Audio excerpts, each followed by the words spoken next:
আমরা যে রিজিমে এসেছি, বিএনপির রিজিমে, যেই বিএনপি দীর্ঘ ত্যাগ, কুরবানি, সংগ্রাম, জেল, গুম, নির্যাতন ভোগ করে এসেছে, আমরা দেখলাম যে 20টি অধ্যাদেশ মূলত রাষ্ট্র ব্যবস্থাকে নতুন একটা দিক নির্দেশনা দিবে, সেগুলোই তারা বাস্তবায়নের পথ রুদ্ধ করে দিয়েছে।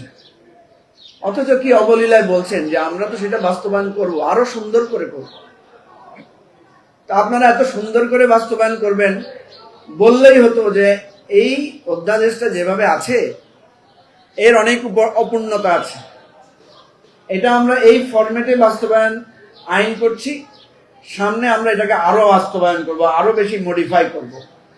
তাহলে তো আজকে আমরা এই বিষয় নিয়ে আপনাদেরকে দায়ী করতে পারতাম না। আপনারা তো 15টা অনুচ্ছেদ, 15টা অধ্যাদেশকে অলরেডি মডিফাই করেছেন।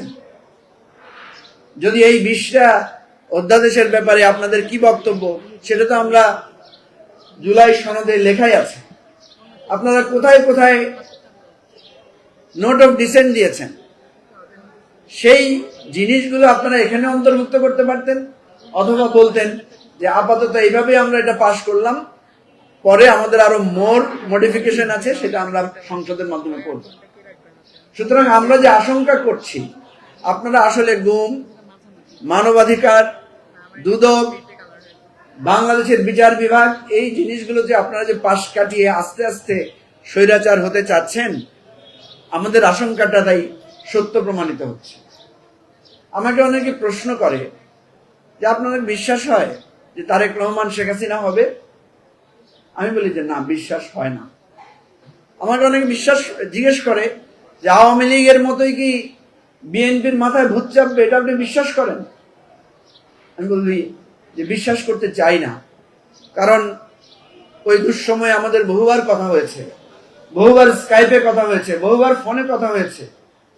প্রত্যেকটি কথায় আমরা গণতন্ত্র, মানবাধিকার, আগামী দিনের একটা সুন্দর বাংলাদেশের স্বপ্নই মাননীয় বর্তমান প্রধানমন্ত্রীর কণ্ঠে উচ্চকিত হতে দিয়েছি, উৎসারিত হতে দেখেছি। কিন্তু আমাদের তো ভয় হয়, অতীতে অনেকেই ভালো কথা বলে অতীত ভুলে গিয়েছেন। কেউ যদি অতীত ভুলে যায়, আমরা কিন্তু অতীত ভুলব না। তাহলে আমরা কি করব? আমি ইতিমধ্যে বেশ কয়েকবার বলেছি, তারেক রহমান যেইভাবে শেখ হাসিনার ফ্যাসিবাদের বিরুদ্ধে সংগ্রাম করেছিলেন, যে ভাষায় কথা বলেছিলেন, যেই কৌশলে আন্দোলনের নেতৃত্ব দিয়েছিলেন, আমরাও সেই পথই অনুসরণ করব। তিনি বলেছিলেন take back Bangladesh from Hasina. আমরা জাস্ট হাসিনার নামের বদলে বর্তমান ফ্যাসিবাদের নামটাই বসিয়ে দেব। আমরা বলবো take back Bangladesh from BNP's fascism. কি বলেন, কৌশলটা কি খারাপ হবে? নিশ্চয়ই খারাপ হবে না। তিনি বলেছিলেন এক দফা এক দাবি, শেখ হাসিনা কবে যাবি? আমরা শুধু সেই নামের জায়গায় যদি উনার চরিত্রের সাথে শেখ হাসিনার চরিত্র মিলে যায়, সেখানে তার নামটা বসিয়ে আমরা নতুন করে স্লোগান তুলব। হয়তো লন্ডন বা শিলং থেকে বলতে না পারলে ঢাকা বিশ্ববিদ্যালয়ের মধুর ক্যান্টিন থেকে দাঁড়িয়ে তো বলতে পারবো, কিংবা রংপুর বিশ্ববিদ্যালয়ের সামনে আমার ভাই আবু সাইদ দুহাত প্রসারিত করে যেভাবে বলেছিলেন, সেভাবে প্রসারিত করে বলবো যে বাংলাদেশে আর কোনো ফ্যাসিবাদের ঠাঁই হবে না। এখানে দাঁড়িয়ে একটু আগে আমাদের এক ছোট ভাই বলেন আবার গণ অভ্যুত্থান হবে। আমি মনে করি না আর গণ অভ্যুত্থান হবে, কারণ বিএনপির নেতারা বলছেন যে গণ অভ্যুত্থান কি বছর বছর হয় নাকি? না, গণ অভ্যুত্থান বছর বছর হয় না। আমরা এক সময় নোকিয়া মোবাইল ফোন ব্যবহার করতাম, এখন কেউ নোকিয়া মোবাইল ফোন ব্যবহার করে না। আগামী দিনে গণ অভ্যুত্থান হবে না। আগামী দিনে যদি হয়, সেটা হবে গণবিপ্লব।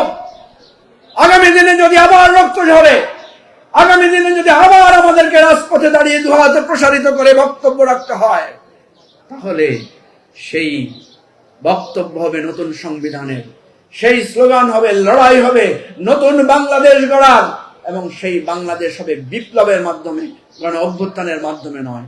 অতীতে যে ভুল হয়েছে, আগামী দিনে সেই ভুল আমাদের পরবর্তী প্রজন্ম করবে না।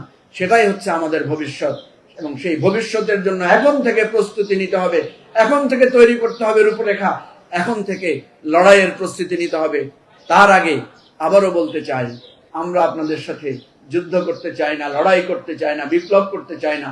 আমরা চাই সমঝোতার মাধ্যমে আপনারা যে প্রতিশ্রুতি দিয়েছিলেন, যে অঙ্গীকার করেছিলেন, সে অঙ্গীকার এবং প্রতিশ্রুতি বাস্তবায়ন করেন। আসেন, আর রক্ত ঝরানো নয়, সবাই মিলে সেই বাংলাদেশটা গড়ি যেই বাংলাদেশের কথা আপনি বলেছিলেন। You have a plan. আমরা চাই আপনার সেই প্ল্যানটা, সঠিক প্ল্যানটা করেন। কারো কুবুদ্ধিতে আপনি অন্য প্ল্যানিং এর মধ্যে ঢুকে যান না। সবাইকে ধন্যবাদ। আসসালামু আলাইকুম।